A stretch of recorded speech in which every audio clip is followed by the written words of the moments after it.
ขออนุญาตท่านสปีกเกอร์ของเราก่อนนะคะว่าผู้ภาษาไทยสักเล็กน้อยค่ะวันนี้เราก็โชคดีนะคะได้วิทยากรมาจากประเทศเพื่อนบ้านนะคะความเปลี่ยนแปลงด้านสื่อแล้วก็เสรีภาพสื่อที่มีสภาพลุ่มๆดอนๆมาตลอดในประเทศกลุ่มประเทศอาเซียนเนี่ยนะคะก็คงเป็นเรื่องที่ยังอยู่ในความสนใจตลอดแล้วก็ทิศทางการเปลี่ยนแปลงก็ค่อนข้างจะเปลี่ยนมากนะคะในบริบทการเมืองที่ก็กำลังจะเปลี่ยนเช่นเดียวกันนะคะวันนี้เราก็เป็นจังหวะที่ดีค่ะที่จะได้มีโอกาสมาเรียนรู้ร่วมกันนะคะยังคิดว่าเราเป็นการอุ่นเครื่องสำหรับ2 ปีที่จะรวมเป็นประชาคมนะคะเราทำความรู้จักร่วมกันมากขึ้นใกล้ชิดกันมากขึ้นแล้วก็อยากเรียนเชิญทุกท่านในที่นี้ที่จะทำความรู้จักกับวิทยากรของเราในโอกาสของการเบรกหรือตอนทานข้าวนะคะเราจะได้รู้จักกันใกล้ชิดขึ้นได้สอบถามเรื่องอื่นๆที่อาจจะคุยบนเวทีไม่ได้นะคะแฟ้มนะคะขอแนะนำเอกสารเมื่อสักครู่เขาแนะนำวิทยากรใช่ไหมคะทุกท่านเนี่ยจะได้รับแฟ้มเอกสารนะคะก็จะมีเอกสารที่จัดทำขึ้นนะคะแล้วก็วิทยากรทุกท่านก็มีเปเปอร์เพื่อให้เราได้นำไปอ่านอ้างอิงหรือไปเผยแพร่นะคะได้นะคะแต่ละท่านเนี่ยจะขอเวลานะคะ we will give each speaker about 12 now not 15 we are running late so let's start at 12 minutes each and we'll see how it goes and we have about half an hour discussion after the break so we'll start with Kulinda from Aceh right ค่ะจะ12 นาทีนะคะ Good morning. If people say that we have press freedom in Indonesia, I think I have to agree with this comment. We must not get a license to publish a newspaper or a magazine after Suharto time. In Suharto time, you cannot establish the media if the government does not give you a license. We have now 49 national newspapers. We have hundreds local newspapers. We have 11 national TV channels. We have almost 200 local TV channels. Facebook users in Indonesia is 41 million people, and we can write whatever we want to write on the wall of our Facebook. So we have press freedom after Suharto time. There is no more media censorship officially. But in the reality, in 2012, 14 years after Suharto's military regime, there were 56 cases on violence against journalists, and they were only 7 cases handled by police investigator or military police, according to Alliance Journalist Independence. The perpetrators are many and from various backgrounds: police officers, crowd, Indonesian military, state officials, bad guy who is ordered by businessmen, and the Indonesian military is trying to take the power back to re-strengthen their role in various issues of national security. In 2012, the Parliament approved the Handling of Social Conflict Bill. The law was regulating the mechanism for Indonesian military to participate in handling of community conflicts in Indonesia. The law gives authority the local government or Indonesian government to restrict the access to conflict zones without exceptions for human rights activists or journalists. The Bill of States Intelligence was codified into law in 2011. This law opens an opportunity for military to hold military intelligence activity on any issues relating to the threats of state security. And journalists can be in jail for 10 years if they write report about corruptions of the government or classify various information as intelligence information that must be kept. In Aceh, where I used to work for 6 years, after Helsinki Pledge was signed by Indonesian government and Free Aceh movement, the military is very strong. They control media. In many provinces outside Java, not only in Aceh, military and local government control local media. The local media cannot publish news or investigative reportings on illegal logging or illegal mining because governor, local government, police, politician, military are involved in this case. Recently, the Indonesian government proposed the parliament to legalize the Bill of Defamation Act. If you say something and it makes the Indonesian president or vice presidents of Indonesia feel uncomfortable, you will go to the prison. Sorry. Thank you. This is the law from 1997 from Suharto time. It was not legalized by the Constitution Court after Suharto time. But now the government is trying back to legalize it. And then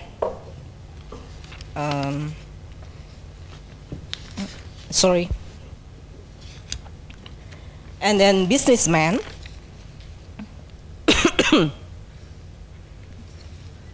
who are file sorry. Press freedom in Indonesia after Suharto is also under threat by media conglomeration. Businessmen who affiliated to political parties uses their media for their campaigns. I think that's all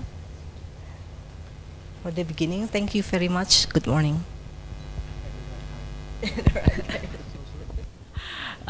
So thank you, Linda. We start off with Linda and Aceh, and again, when we think that press freedom is getting much better in Indonesia, Linda is telling us there are now changes towards perhaps more restrictive measures, and the military is looking for ways to make a grand return into power. So what's the changes in other countries which we bank our hope on, which is Myanmar. We think that things are changing for the better, and we'll see how it goes. Please, Kun Nai. Hello. Good morning, everyone.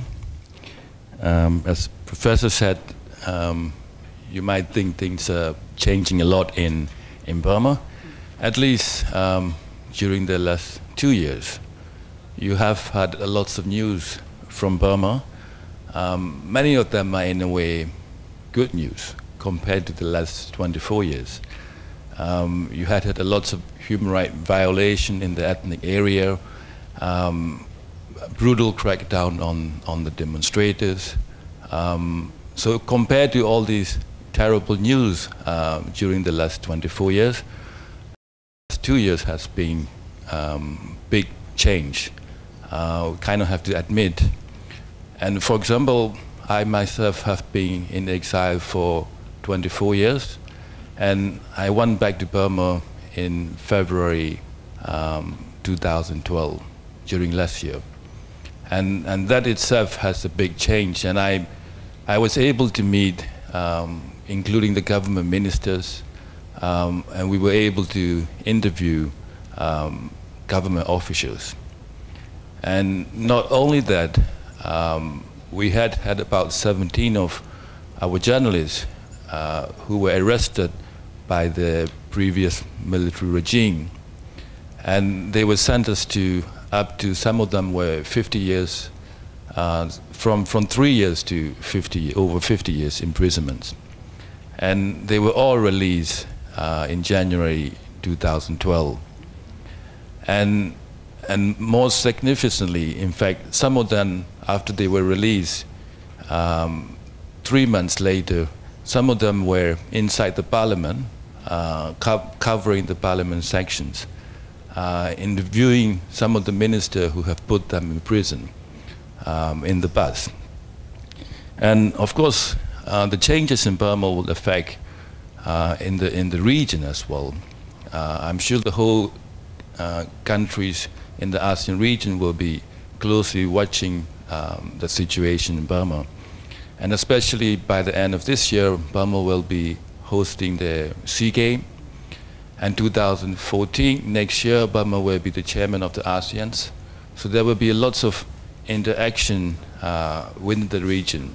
And it will affect the whole region as well, as Burma has been really exploited, for example, by the Western business. So if you've been following Burma's situation, you will see lots of head of states, including the United States, being visiting the country. And of course, they all have one thing in mind, that is the investment within the country.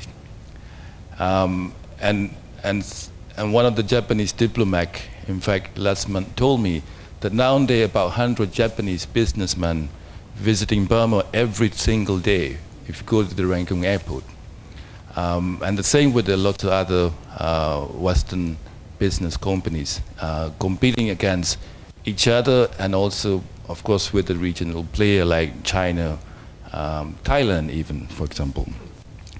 So when it comes to that, the freedom of press, it's also quite important, and also quite important about how the political reform process is going.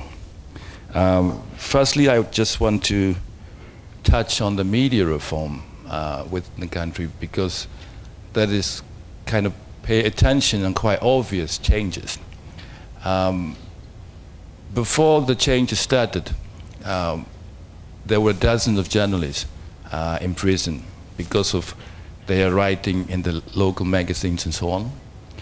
But at the time, there was very limited press freedom. I wouldn't say even press freedom. I mean, the press is totally controlled by the state, so there's no freedom of press. But you do have local magazines and journals who are privately owned. Otherwise, the daily newspaper, TV, radio, all were controlled by the government, and they are state-owned. So it's kind of state propaganda machines for daily newspaper, radio, and televisions. And you only have private weekly journal were allowed to publish. And there are lots of areas they are not allowed to publish. For example, when it comes to political stories, they were not allowed to publish. When it comes to corruption within the government, they were not allowed to publish. And there's another area they were not allowed to publish. It's about poverty in the country. And that's not allowed to publish, because that will kind of so-called tarnish the image of the country, even though, which is quite real in terms of Burma. And then on top of that, you have a censorship board, which oversee every single word that written by the journalist in the article before the publication was out. So it was very, very strictly controlled. If you violate all these laws, you go to prison for many years. And I wrote in one of my in my paper about one of the poet. He wrote a poem, sent it to the censorship board. It was, if you read it, it was very, insensitive. It was about the love. But the censorship board didn't really seeing the hidden words in his poem, so they allowed to publish. But once it was in the market, people started talking about it. Because when you read the first letter in his sentence, of all the sentence of the poem, it became about a crazy Dan Shui, a senior general Dan Shui. He was targeting the head of the military dictator. And he was sentenced to 2 years imprisonment for that poem. And there were lots of other examples, you know, who really trying to define the authority by different ways. And of course, all of them ended up in prison.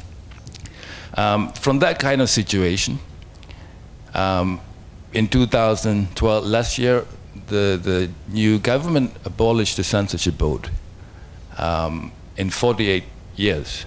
The first time in 48 years, the reporter, writers were all able to publish their article without being censored by the government.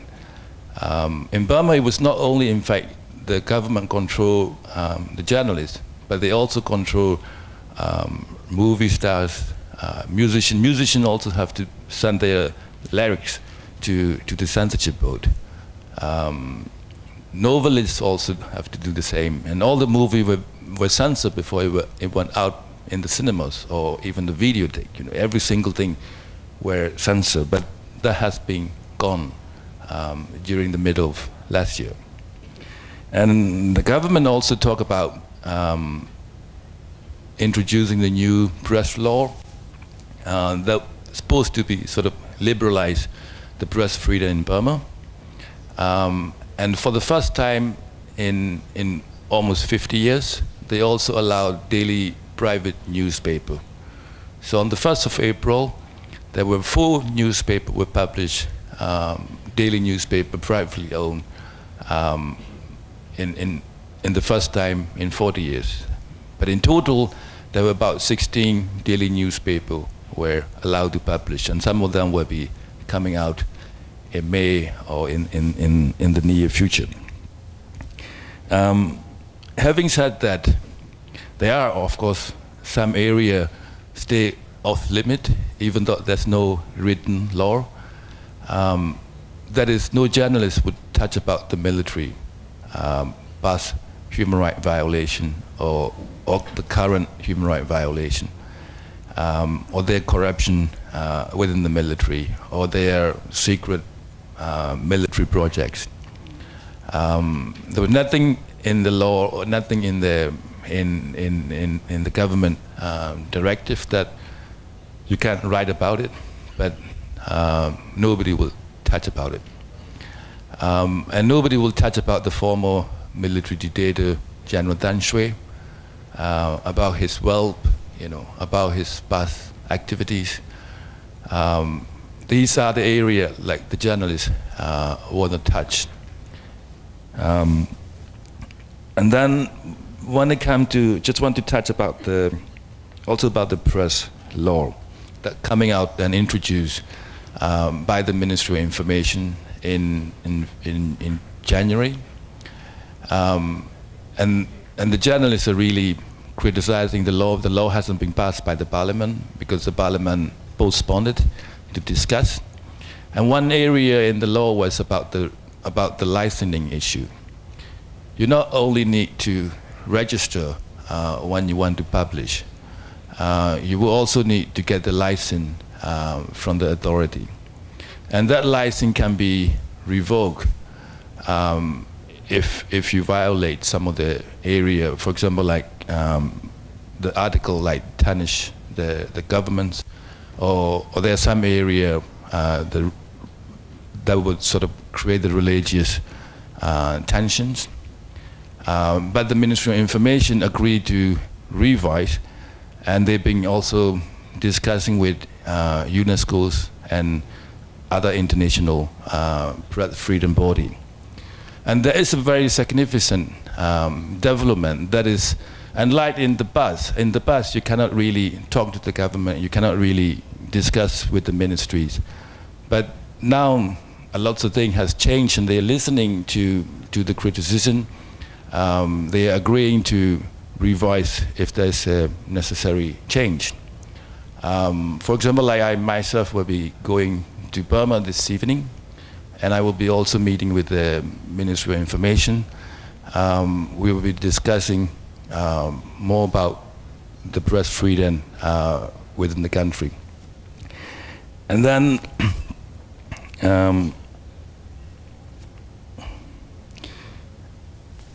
the government also has been talking about the broadcast law that will be coming up, and we don't know exactly yet what the content of the broadcast law, what kind of restriction would be there or regulation would be there. And we ourselves, for example, trying to move back our activity within the country, and ultimately, of course, our aim would be to operate from inside the country. And before I finish, there are lots of changes, there are lots of improvement. The reform process is moving ahead, but there are some obstacles. The two things that I want to emphasize. One is the existing laws and regulations. For example, when our journalists were arrested in the past, there were lots of legal rules and regulations that the government used. For example, like Electronic Act 2004. And many of our journalists were arrested under that law, which said if you using the electronic media like email, sending out that information, and the information could tarnish the image of the country, you could be punished from minimum 3 years to maximum 15 years imprisonment. And there are also other legal law the government used to put our journalists in prison, like 1947 Import-Export Act. That could punish you for 3 years imprisonment for using the illegal sort of without motorbike without the registration, which is an excuse in a way, because in some area in Burma, a lot of population use this illegal kind of motorbike, maybe imported from Thailand.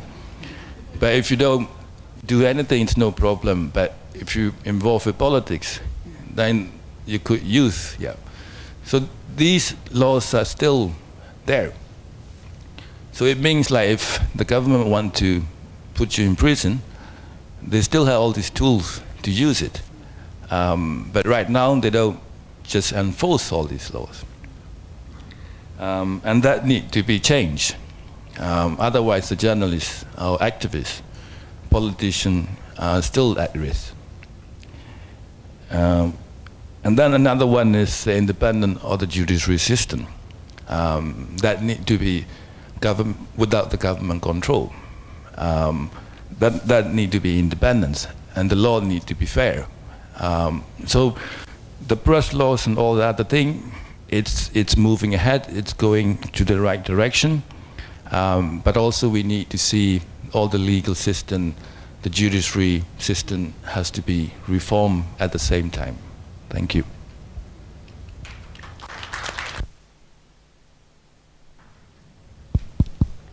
Thank you very much. So we get some new hopes and encouragement from Naing on the situation in Burma. And I think this year the journalists must be very, very happy being able to work, exercise, their profession in a long, long time, fully, and expect to see more daily papers in Burma, in Myanmar. But what he's saying is the military is still very strong, and the culture of restriction is still there. And also government is still also exercising control in various areas of freedom and political rights. So we need to monitor and watch out for these obstacles and changes. So now we move on to our next speaker. our next door neighbor from Cambodia, Kun Sophal Chhay Sophal from eastern neighbor, and also a lot of changes happening, maybe earlier than Myanmar, and also another, light, another hope for ASEAN that Cambodia is moving fast. Also, capitalists from the West, from East Asia, also wants to come in and invest, right? So it affects the press and freedom of reporting of all this too. So we'll hear from Kun Chhay what's happening in Cambodia. Right. Dear journalist colleague in Thailand and also other country in the region, first of all, let me thank to Media Inside and Outside Group for having me today. Yeah, of course, the situation, some part of situation in Myanmar, like in Cambodia in 1990s. But in 1990, before 1990s, government control everything. But in 1993, after everything like very freedom, like anarchy, like the government stopped controlling media. So a lot of freedoms in 1990s. Regarding to freedom of the press in Cambodia, let me quote it from Reporter Without Border, based in Paris, ranked Cambodia number 143 out of 179 nations.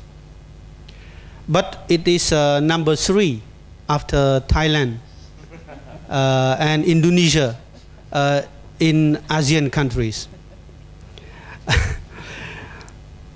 Yeah, regarding to freedom of the press, we have a different freedom inside the media industry. Let's say about the print. The print, very much freedom. Since the population cannot access to newspapers or magazine nationwide, the government doesn't care freedom of the press inside the print media. On the other hand, the circulation of newspapers and magazine also very small. So newspaper and magazine do not reach the remote area. Just people in provincial town and city can access to newspaper and magazine. So up to now, according to the Ministry of Information, there are more than 600 newspapers, magazine, and newsletters, and in which 67 foreign language newspaper and magazine. We have Chinese language newspapers. We have English. Yeah, both French, but no more French, just English and Chinese. Yeah, so 67 English. Okay. For broadcast, we have radio and television. So far, we have 11 national TV stations based in Phnom Penh capital, and we have several stations in provinces. Freedom of expression in this, actually they have freedom, because Cambodia constitution and press law provide freedom of the press, no censorship. However, most of TV and radio stations are business people and close to the government, and television and radio station need to get license from the Ministry of Information. So they are very careful to make business. They don't want to make trouble with the government. So they try to have their own self-censorship. rather than the government. The government never control.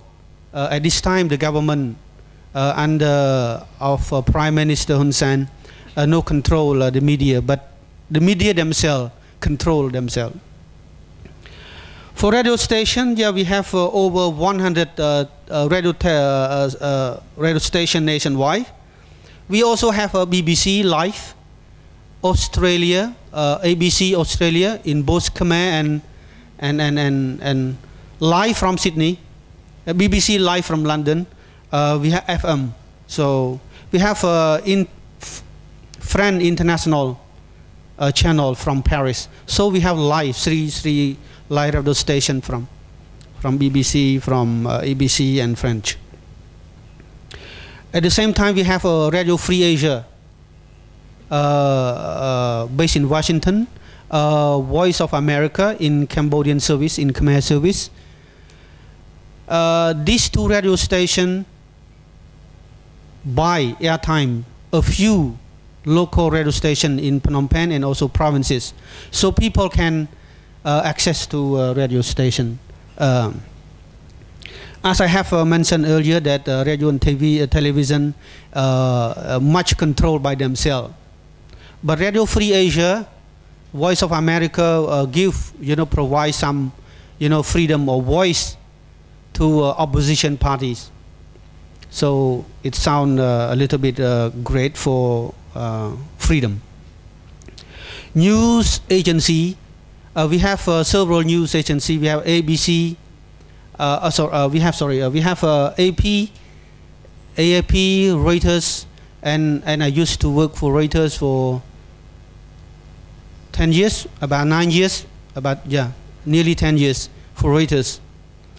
We have DPA, Xinhua, and Voice VNA, Vietnamese news agency. Journalist Association, we have 34 Media Journalist Association. But my association, Club of Cambodian Journalists, is a leading association because we supported by Konrad Adenauer Foundation of Germany.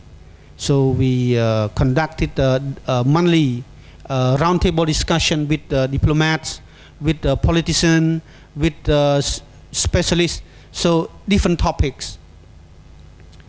For online, I think the same in Thailand, in Indonesia, and other country in the region.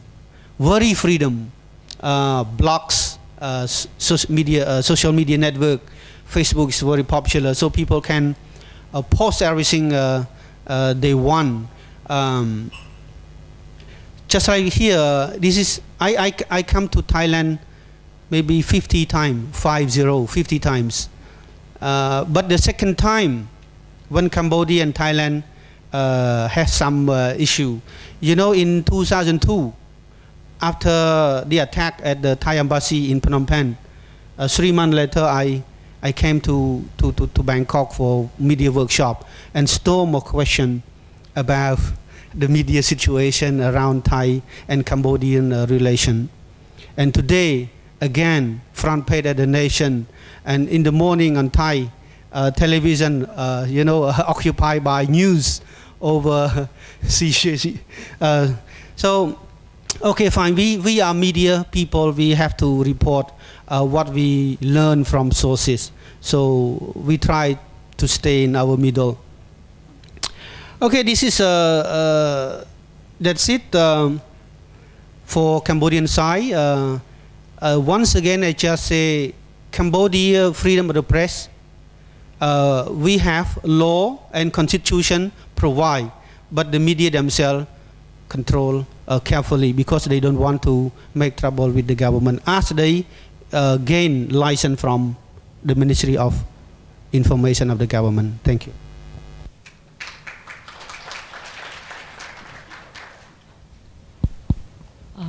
There is freedom, right?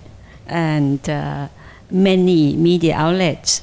But I think this culture of self-censorship is being cultivated in the region. Doesn't seem very good, very healthy. And in fact, as it goes on with the press and journalists becoming part of bigger business, so the threat of being interrupted in their business practice then comes into effect with the content. So there's all this self-censorship going on. So we'll see from Gayathry giving sort of an overview, picture of the region, and then top it off with Malaysia, which is also getting very, very exciting nowadays, where we used to sort of not hear so much about changes in Malaysia. Now Malaysia is joining the crowd. So she has something for us here as PowerPoint presentation. So please, thank you, don't break your neck. Huh? No. I have the paper, so the information is actually in the paper, but I thought I just wanted to illustrate some of the trends so that it's just visible. What actually sadly unites the region is regressive trends in terms of freedom of expression. So as Linda was saying, that the first 14 years was kind of a celebratory period, but a lot of return to the sort of military power is in place. And I think it's something that the Burmese government will watch very closely, because they will be inspired by how to retain control while giving freedom. So they will be watching it very closely. So I think that it's not intended to read through the paper, but I just wanted to show some things. As our friend from Cambodia was saying, it was really odd that Cambodia was the third after Thailand and Indonesia. But the one that is more surprising in the latest Reporters Without Borders ranking is that Brunei is number 92, above everybody else. And in my opinion, the reason why it's number 2 is because they don't know what is going on in that country, not because it's actually very good in terms of press freedom. So there's a little bit of irony and contradictions in the ranking, but I think it serves a very good tool to sort of compare the countries. But we have known from many years that you cannot compare one country to another, just because there are just so many different backgrounds and settings. But having said that, they seem to be moving in the similar direction, unfortunately. So, so this is just an image from Philippines, where you may know that one of the biggest issues is really the killings of journalists, attacks of journalists, and the problem of impunity, where an extremely high number of the cases have not been brought to trial. So between in the mid-1980s, that means after the fall of the Marcos regime, until today, there are about 200 killings of journalists, of which maybe less than 10% have seen the courtroom, really. So it's a very serious situation there, and impunity is a problem in Philippines. And in Indonesia, though the rate is lower, but the trend is there as well. Yes. I will not go on this, it's just the background of SEAPA. Can you go to the next one? Okay, we do cover all the countries in Southeast Asia, including Timor-Leste. The one that we don't is Brunei, as I said earlier, because it's a black hole for us. It doesn't mean that things are okay. We are slowly trying to dig information about the situation there. But it is a monarchy, a fully monarchy country. So they do have a lot of restrictions as well in terms of what is in the media. But this is a kind of a very loose description, because it's very difficult to describe.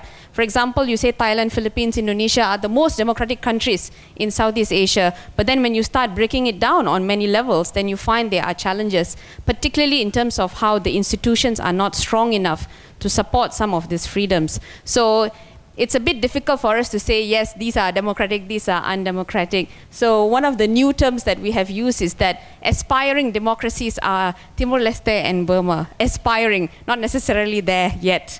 But it's just a way also to try and look at where the trends are in the government, in civil society, how are they moving towards law reform. Next. Yeah, next.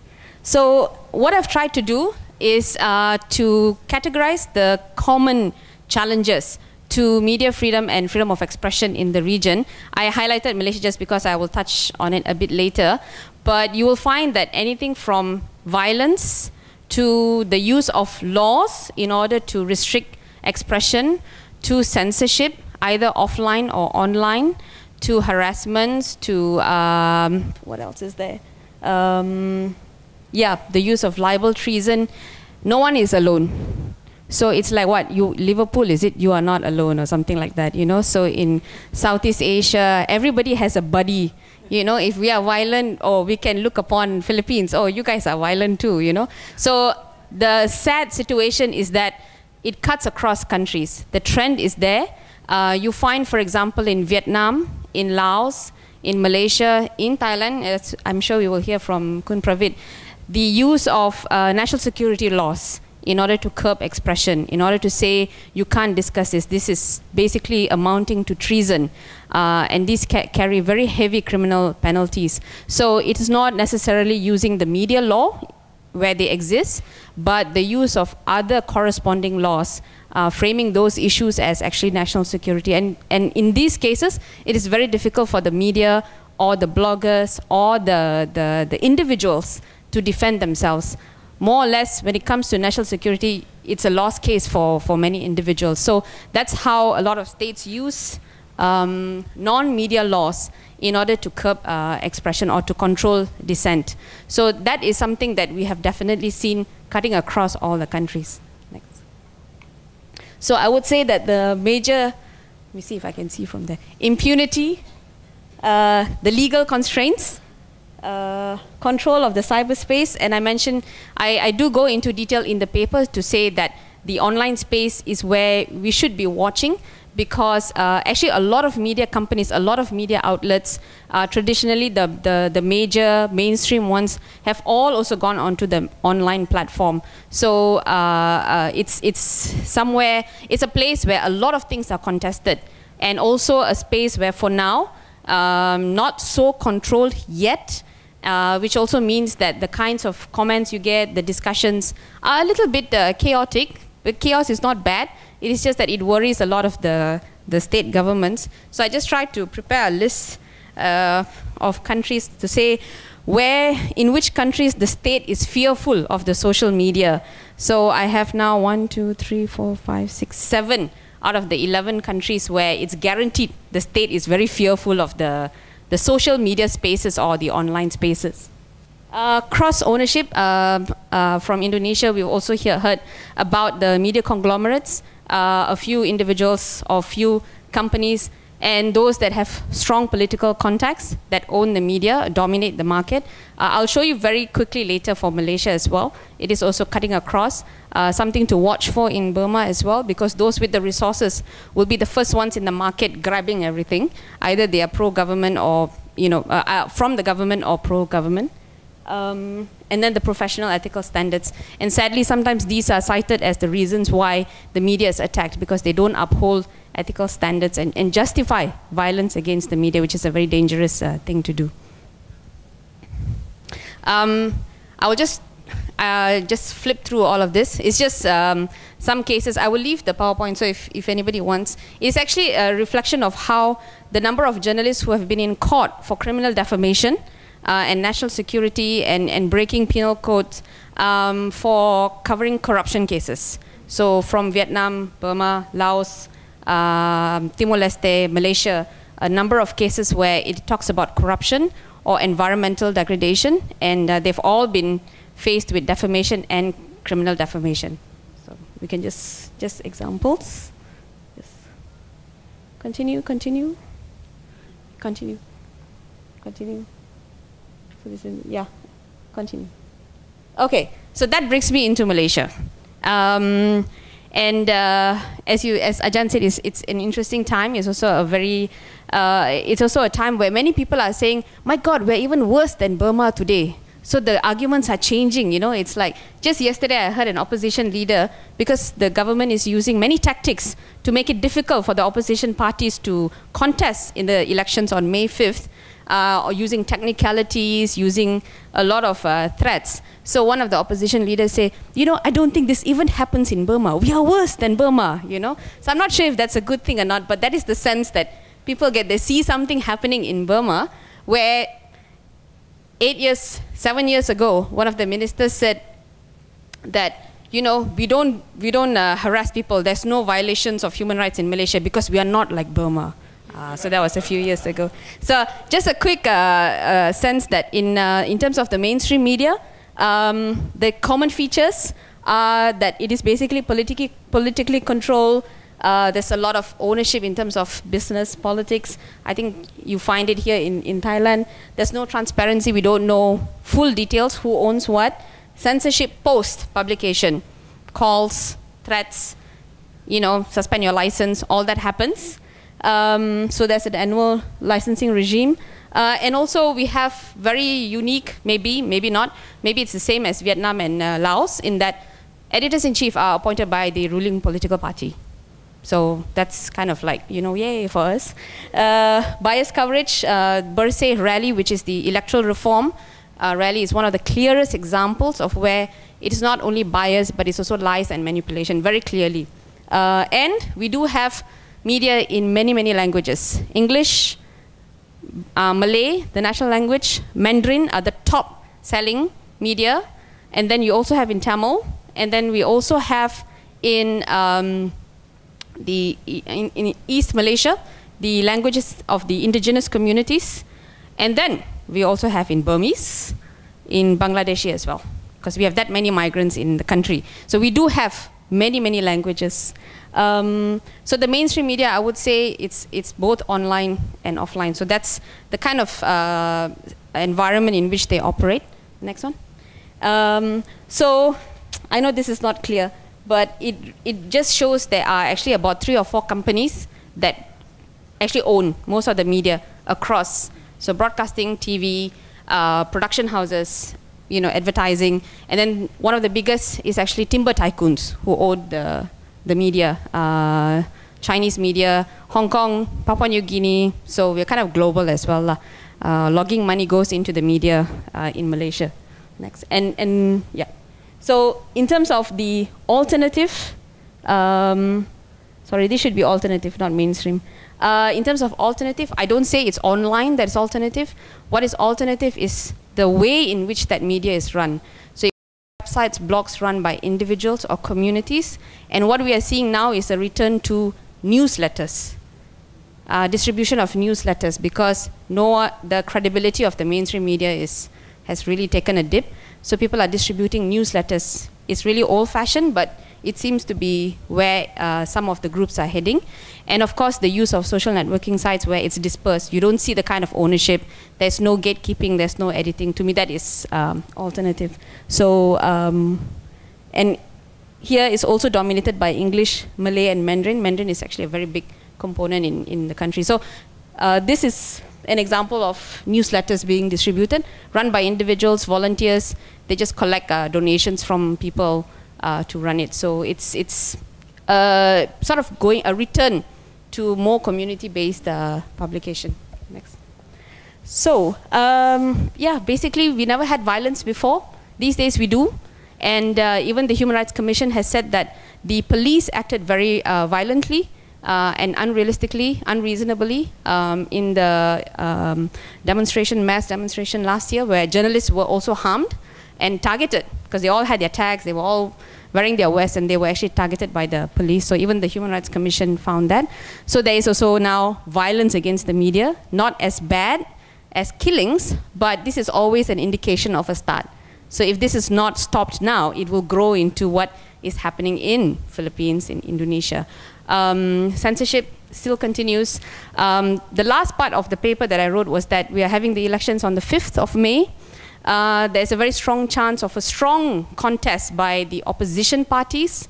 Whether there's a change in government, we don't know, because election is still very, very dominated by the rules set by the ruling party for 55 years. So it can go anywhere.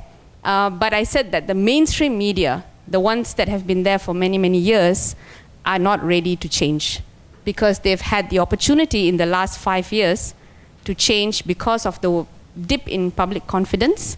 But I think that the media in Malaysia, apart from the social networking sites, the individual sites, are actually not ready for a change. They will not know how to align themselves if a new government comes into power. They're going to be very confused. So I think it will be interesting politically, but I think it's going to be quite chaotic for the media because they wouldn't know how to behave themselves if there is a change in government, if. So that is my sense that we need to watch that situation. And I would highly recommend journalists here just, you know, looking at it because it's, they have been immune from a lot of international watch and criticism, but I think that it should be sort of monitored. All right, so that is Southeast Asia in a summary. Thank you. In a nutshell, a very quick one. And thank you very much. We see that ASEAN members are hanging there together in terms of press freedom. And I've been looking at your table here. And we find 7 out of 11 members. Now it's 11. We have to remember it's not 10 anymore. Rank from RSF is 135 to 151. So we're all like togetherness. Very good friends in terms of, you know, partly free, not really free. And the ones that we say we don't have much information and they sort of get off on this list is Timor-Leste and Brunei, ranked 90 and 122. And the ones that are sort of drop out at the back door is or are Laos and Vietnam. So these are a little bit far apart, 168 and 172. So in a way, there are so many changes happening in the region, very fast paced, but freedom is something that needs to be struggled for still, very much. And journalists still have to work hard, and uncertainties are ahead. So let us turn to Thailand, where used to be, you know, highly thought of in terms of press freedom, but not any longer. So we'll let Pravit, who's fighting every day on this issue, talk about it. And we'll take a break after this, so go ahead, please. Thank you, Ajahn Ubonrat. And I have to excuse myself for speaking in English. I see there are many Thais on the audience, and I just feel a little awkward. But nevertheless, I think we could argue if Thailand was that free in the past, as we think of it nostalgically. I think we have to go way back to perhaps the 1950s and 60s to see the Thai media, print media in particular, taking critical stance towards the Thai monarchy. Actually, the belief today is that the Thai media and the print media in particular had never been critical of the Thai monarchy, and that should be the status quo. And that lies in my argument that actually the Thai media today has been complicit and very active in perpetuating the myth about the need not to be critical about the Thai monarchy. And for that, perhaps that explains why Thailand stands at 135 out of 179, right, Ajahn Ubonrat? Of course, Cambodia is 143, Malaysia 145, Singapore 149, the Philippines 147. But for Thailand, on top of other issues, we have, of course, the influence of the corporate media, the military. But I think what stands out amongst from the rest, perhaps with the exception of Brunei, okay, which is an absolute monarchy, is that issues of how the Thai media choose to or choose not to report about the monarchy institution. I hope many of you might have heard the law here in Thailand called the Less Majesty Law, which basically say you cannot criticize or defame the king.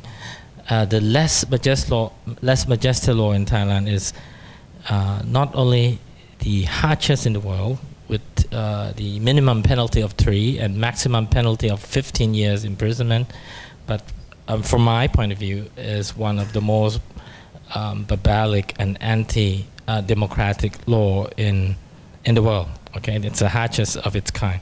As we speak, we have a few, I think about 10 prisoners of conscience being imprisoned under the law, and at least 2 of them currently being imprisoned have been put behind bars for their attempt to spread news or information which is critical of the Thai monarchy. All right. One was just sentenced recently, a couple of weeks back. His name is Ekachai Hongkangwan. All he did was to peddle, and illicit copies of television documentaries by the Australian Broadcasting Corporation on the future of the Thai monarchy, along with WikiLeaks papers. And you may have known that WikiLeaks, once after it was leaked, it became clear that the U.S. State Department had been discussing quite frankly and critically about leaders and the situation in different countries. And that includes Thailand as well. So this poor chap has just recently been sentenced to 3 years and 4 months in jail for, again, spreading works which otherwise nobody would regard it as being produced for the sole purpose of defaming the Thai king. You couldn't think that the ABC would produce a program with the intention of defaming the Thai king, right? What they did was to produce a program which was critical of the Thai king, as you would have expected the BBC to do the same with the Queens of England, for example. And so it's the same, so the same could be said about WikiLeaks paper. It wasn't produced with the intention to defame the Thai king. And yet, this man by the name of Ekachai was sentenced to jail, and he's now in jail. You can visit him if you like. He's now fighting the appeal court. So what does it say? Of course, you have the law which says you should not defame the monarchy. Of course, we can argue that in a democratic society, and Thailand is a constitutional monarchy and not an absolute monarchy like Brunei or Qatar or perhaps countries like the United Arab Emirates. What would constitute a suitable penalty for defaming its head of state, which is the monarchy? And when our Burmese colleagues talk about Tan Choi, and I thought of Tan Choi, and I thought of the Thai law, and I thought of, well, we could somehow make an interesting comparison. Of course, Tan Choi is supposedly a politician and a dictator, and here in Thailand, supposedly, the Thai king is a benign monarch. And yet, there's some similarity. Because even if you don't have the law, there will be people who would tell you that we should not be critical of the Thai monarchy. The Thai media should not do that. And may I just cite fellow speakers from the afternoon, the president of the Press Council of Thailand, who is not, I don't know if he's here yet, Kun Jakrit, but maybe just not to bore you, because I already have my paper, let me just go into this.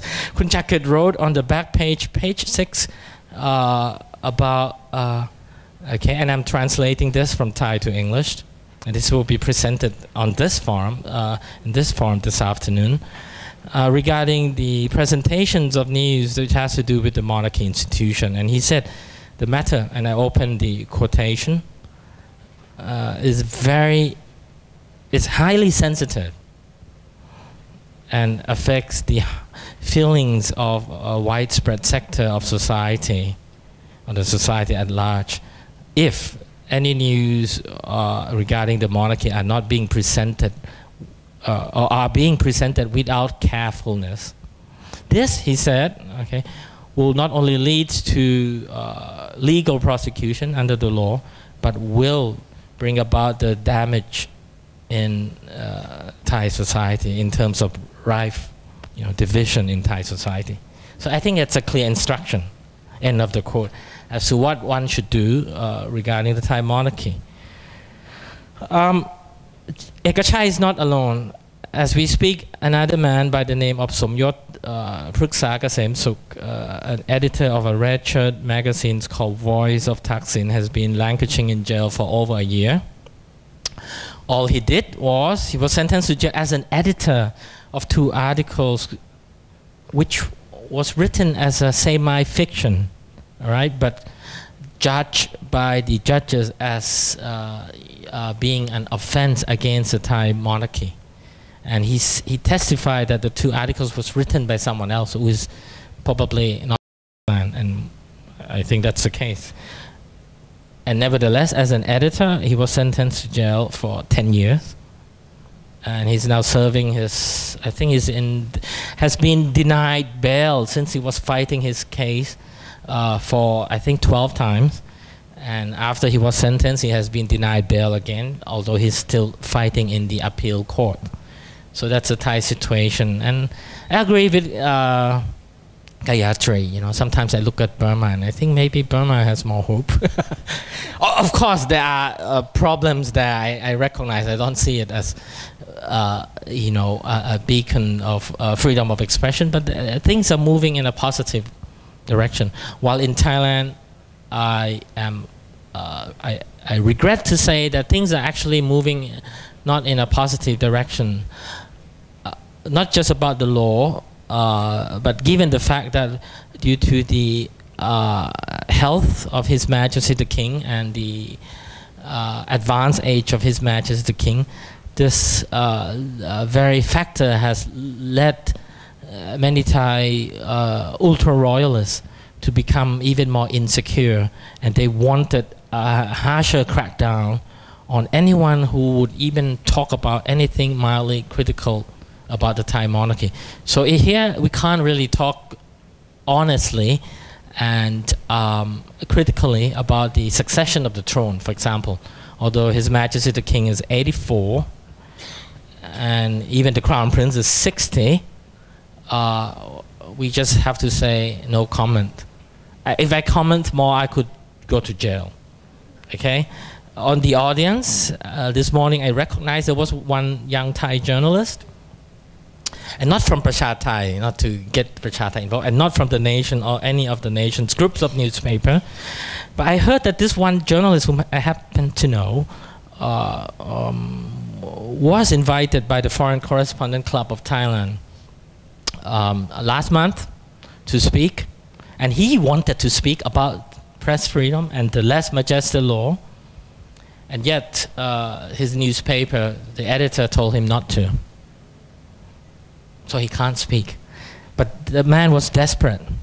I was told by one FCCT member, the member of the Foreign Correspondent Club of Thailand, that he asked one of the co-organizer if it's possible that he will be there and perhaps speak a bit in the questions and answer session, in which he did. As brave as he is, the situation is such that people who challenge the law will probably has little or no future, career future in their respective media corporations. And why is that? That is because the Thai media has become part of the status quo. The chummy relationship between the Thai mainstream mass media and the monarchy institution is beneficial to both. It's a sort of win-win for them. But what about society? That I have no answer. And I think if the Thai media are not willing to come out, frankly, and speak about the limitations they have and what impacts and negative repercussions it may have to onto Thai society, I think then it falls upon the Thai citizens to remind them of their proper role in Thai society. Have I used 12 minutes, Jan Ubonrat? Thank you. So, as it gets heat up in this cold room, so we really touch upon press freedom and no press freedom issue. And earlier, he was talking about criticizing the leadership. Tan Sui got 2 years, right, in jail. And here, distributing editing got 10 years or expelled. So I think it's still very critical, and there are taboo areas where one can't sort of talk about or publicize. We'll leave this for our next session to sort of have dialogue, discussion, and hopefully we'll get lively questions from the floor. And I think we take 15 minutes break for now, and we'll come back again until lunchtime. Thank you.